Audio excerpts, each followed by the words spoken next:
Maybe it's your first marathon, or you're choosing to get redemption signing up for your second.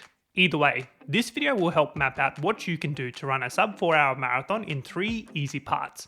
Let's get into it. Running a sub 4 hour marathon is a common goal amongst runners getting into marathons, though it's no easy feat here, and requires the right dedication and preparation in order to make this goal a reality. So here are 4 pillars that I believe will help you to run a sub 4 hour marathon. The first pillar is a running base. Not everyone can suddenly go out and run a sub 4 hour marathon, and if you are one of those people, I am so jealous of you. But if you've only got into running just recently, having a running base can make a world of a difference when it comes to the marathon. I'd suggest having 6 months of a proper, consistent running routine before even commencing a marathon training plan. I also wouldn't place a particular emphasis on mileage in this pillar either. Rather, the act of getting out for a run multiple times during the week. The second pillar is consistency, and this is a nice segue as being consistent with your running helps you develop a running base over time. And it's the exact same when it gets to the point in starting your marathon training. It's consistently getting miles into the legs week in and week out. The third pillar is nutrition and hydration. The dreaded running wall can daunt many runners, and believe me, it sucks when you realize you've hit it. Your nutrition and hydration can be the difference in you stopping during the marathon and running the entire distance. Experiment and find what nutrition and hydration works for you during your marathon training, and use that exact strategy when you get to race day. The fourth and final pillar is rest and recovery, and this is arguably the most important component to any marathon training program. Resting your body allows it to adapt and recover to the training load that you put it under over the course of a marathon training program. It's also wise to listen to your body over the course of your marathon training, as you may need an extra day or 2 of rest here and there. You won't lose anything by missing out on one session over the week. It's a common misconception amongst new runners getting into the marathon distance that if you miss a day or so of training due to sickness or soreness, that you're going to suddenly lose all your fitness, when this isn't the case.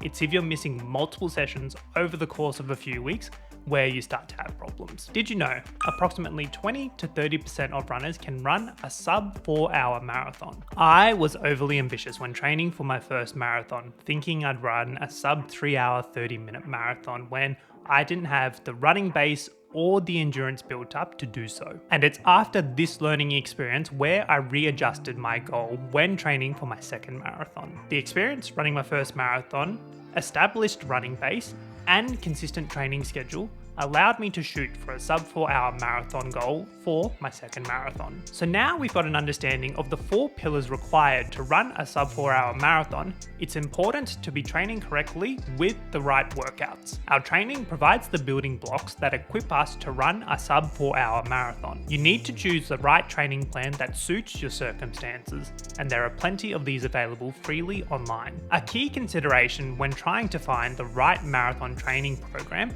is to look at the mileage and to see it gradually increase over time as you build your running base. We all handle training load differently, so you may need to alter your mileage over the course of your training. Let's get into some key workouts that you need to follow in order to run a sub 4 hour marathon. The first workout is the long run, and arguably a staple to any marathon training program. This run is dedicated to building your aerobic endurance, and I would suggest completing all your long runs at a slower, comfortable pace.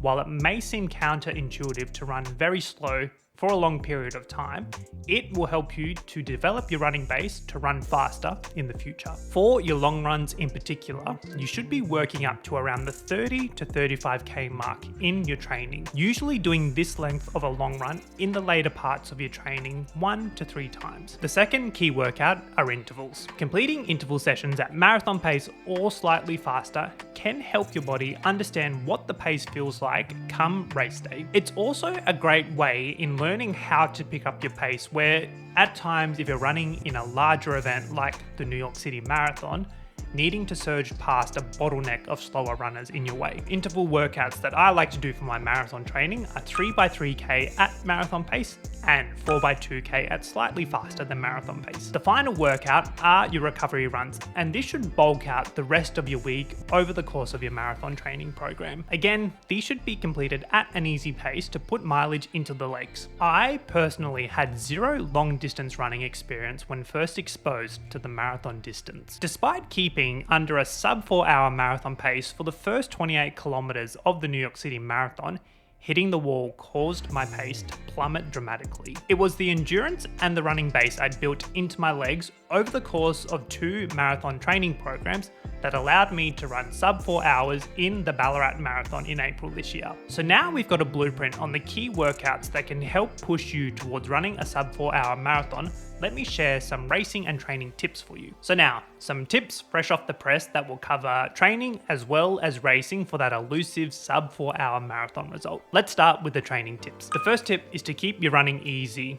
Most of your runs during your marathon training should be kept at an easy, comfortable pace. It should feel like you can run for a long time, and if you start to notice your heart rate spike, jog or consider walking to reset that. The second tip when it comes to your training is to be consistent. Consistency is what allows your body to adapt under the training load and to build your aerobic endurance. If you find all the running taking a toll on your body, opt for cross training or deep water running to keep that aerobic endurance and consistency. The third tip when it comes to your training is to be patient. Marathon training is long, tiring, and at times a lonely experience. The small deposits you make with your training will compound over time and get you to the starting line. You won't suddenly see progress over a couple of weeks. It's a long game. And now for some race tips. My first tip when it comes to the race is to start slow.